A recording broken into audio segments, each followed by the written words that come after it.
Thank you for staying tuned. Let's look at market figures. And to start the week with me, my colleague is in the studio, Effiong Ekop, market editor, TVC News. Effiong, the market is starting this week down in red. I was thinking because of the cold weather and the rain we see today, it was going to inflict. But let's look at what we saw last week and how we're starting this week in negative. Yeah, this week the market takes influence and pressure from the BS.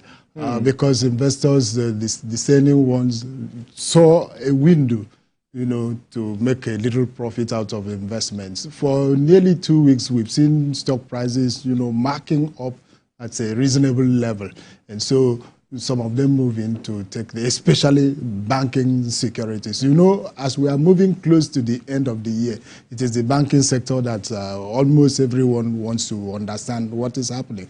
One, if you are a shareholder there, or even if you are outside, you want to know how much money are these banks, making. Because even if you don't invest in the market, you have a relationship with one bank or the other. And whether you get into their banking hall or not, they will be sending notes to you, deducting this, deducting that. So you want to know the kind of profits that a particular bank makes. And even if you now be a shareholder in one of them, you want to know what are they doing so that you'll be able to share. Yes, so and now is there. Yes, especially as some of them have been able to surprise us with their half-year reports, giving interim dividend. We expect that they should, surpass expectation, because it is like even the banking sector that is profiting from some of these things that we are complaining of. Do you understand? That's why they want to get windfall from them on the lighter note. But you see, because the policy of government is favoring some people. Yeah. Go ahead, Fefi. So the market just responds to that, and certainly investors are not having it so badly in the first half of the year. Okay. I think the stock market is just one sector of the economy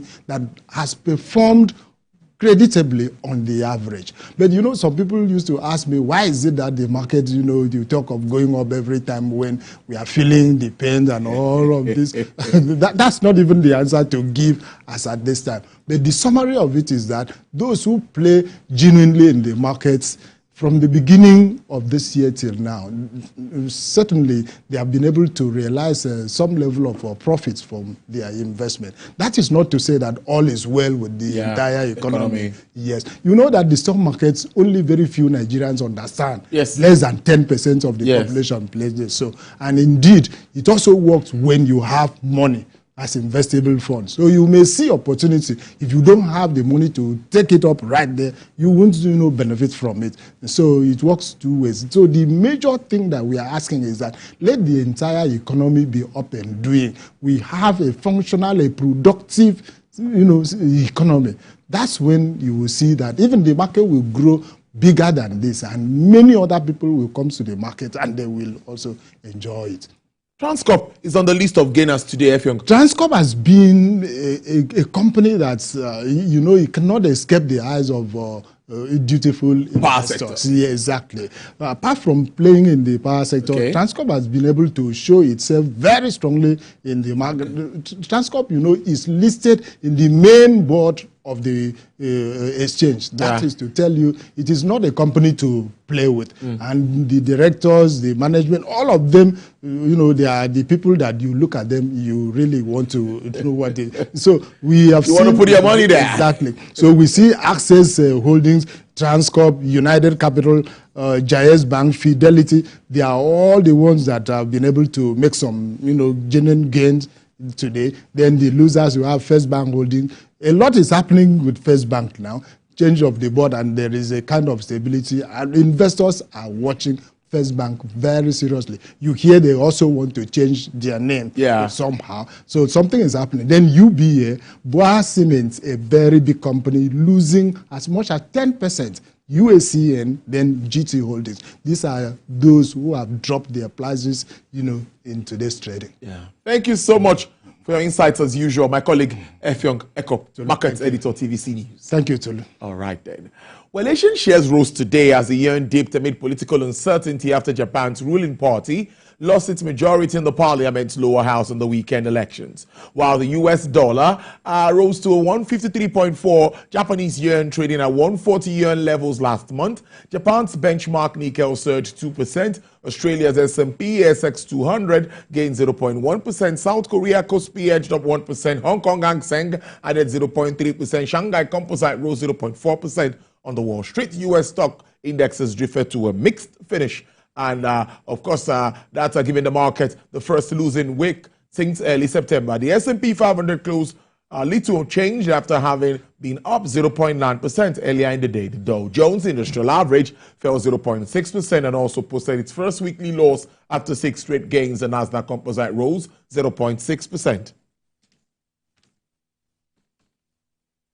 And China has once again warned the European Union that the bloc should not conduct separate negotiations with electric vehicle companies. Manufacturers were in talks with the Chinese Commerce Ministry said talks with individuals would shake mutual trust and interfere with the overall negotiations. The ministry had before now issued a similar warning this month, but the reiteration comes days after China and EU agreed that to hold further technical negotiations on possible alternatives to tariff on Chinese electric vehicles.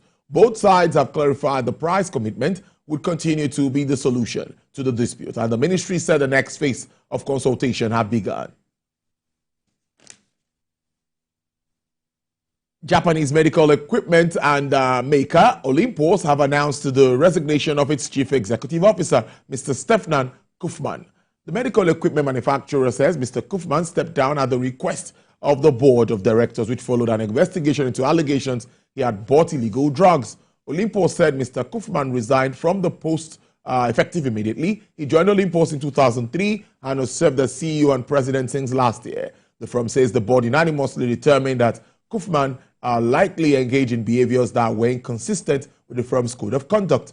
The executive chairperson, Tetsuo Yosho, will act as interim chief executive officer.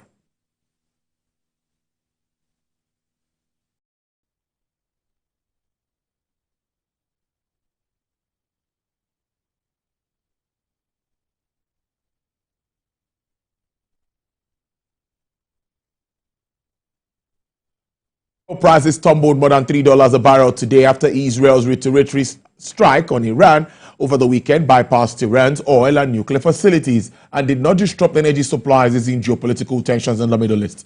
U.S. West Texas Intermediate crude sells for $68.20 per barrel with a price decline of 4.9%.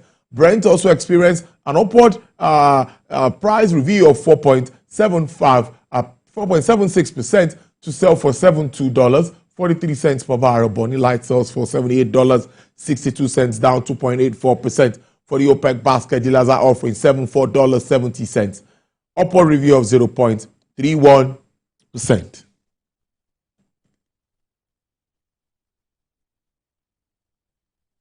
All right, then that's Business Nigeria today. Thank you so much for being a part of it. I greet you on behalf of the entire production crew. We'll see you again tomorrow, same time. As we leave, we'll give you live pictures of the upgrading of the War College and Army Checkpoint and Auxiliary Road in Barua, Abuja. We'll give you live pictures from there. Thank you. I'll see you tomorrow.